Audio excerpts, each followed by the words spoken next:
Every avatar before him came knowing he was God. This one came without knowing he was anything at all, a man who would fail for 6 years, nearly die from his own mistakes, and find the way with nothing but his own 2 feet. Because that was the only way to show every ordinary person that they could do it too. This is Buddha, the 9th avatar of Lord Vishnu. Let's begin. In the great cosmic cycles of time, ages come and ages go. And through them all, Lord Vishnu watches over creation. Matsya the fish, Koma the tortoise, Varaha the boar, Narasingha the lion man, Vamana the small boy, Parshuram the warrior, Ram the perfect prince, Krishna the friend. Today we tell the story of his 9th. And this one was different from all the others. Because this time, he came without knowing he was God. There is a law in this universe, older than the gods themselves. The divine is not only above you. It is inside you. Every person carries that great light within. The sages called it Tattvamasi. That is you. It means the door is not locked. Anyone who chooses kindness over cruelty, truth over comfort, is walking the same path the avatars walked.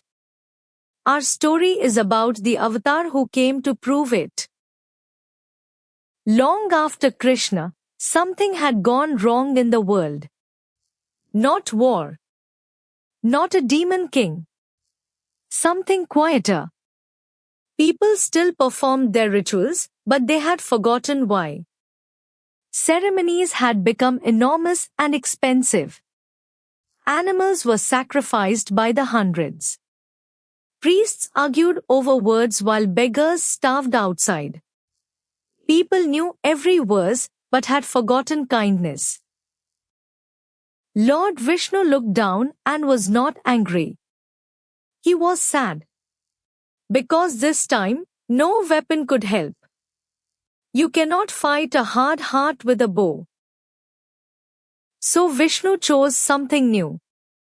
Ram had come as a man, but still had divine strength.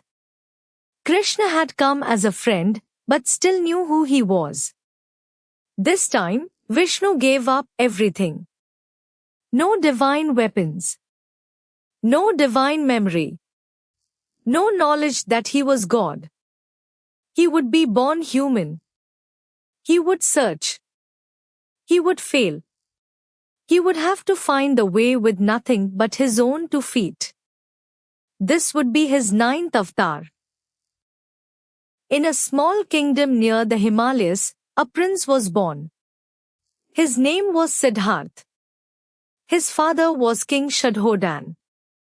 And an ancient sage named Asita came to bless the child.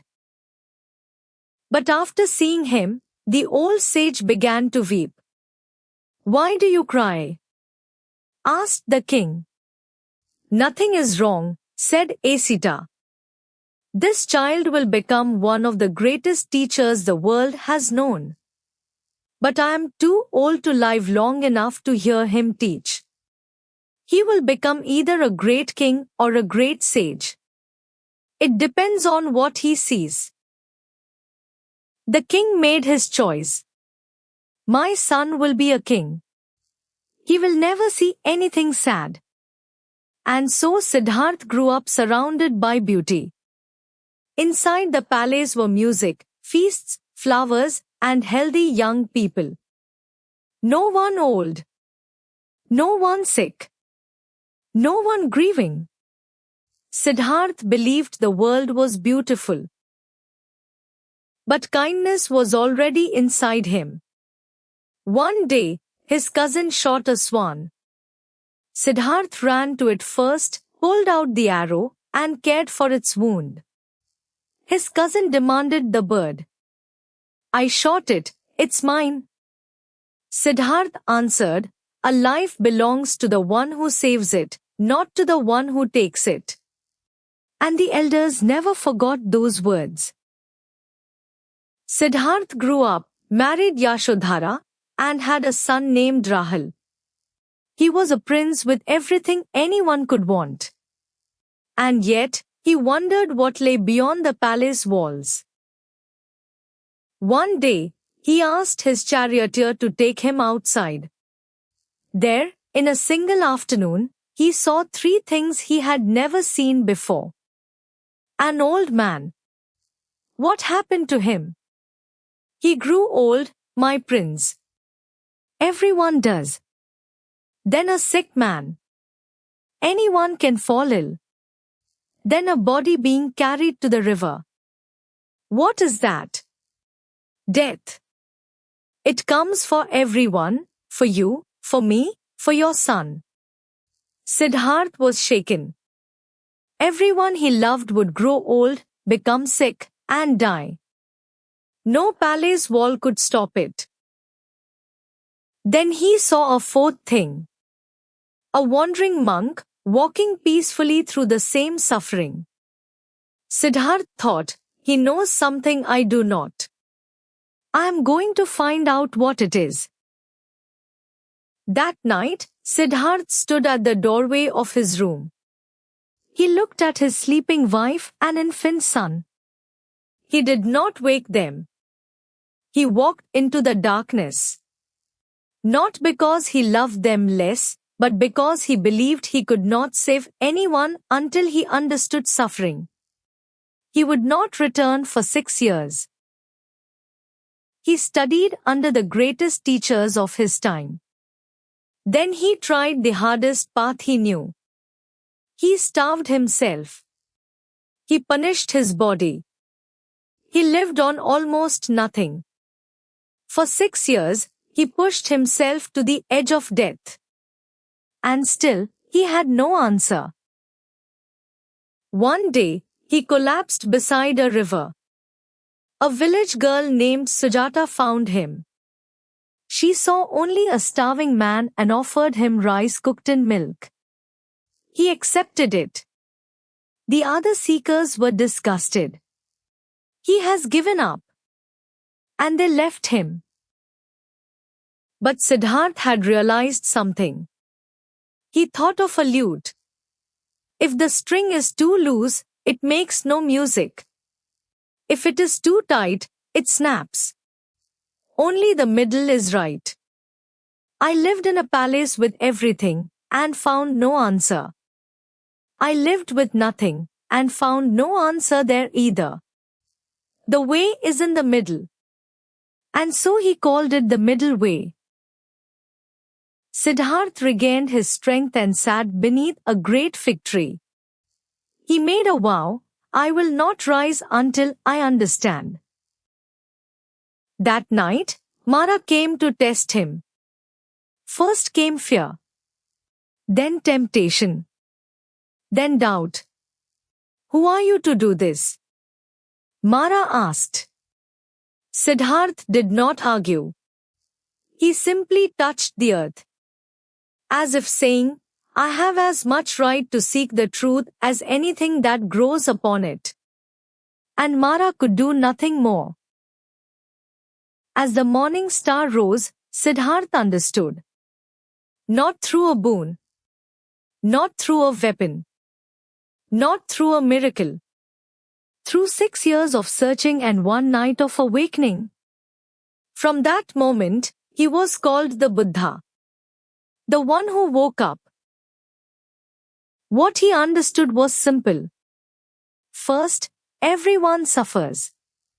Second, much of our suffering comes from clinging, from holding tightly to things that must change. Third, there is a way out of that suffering. Fourth, the way is how you live. Speak kindly. Act honestly.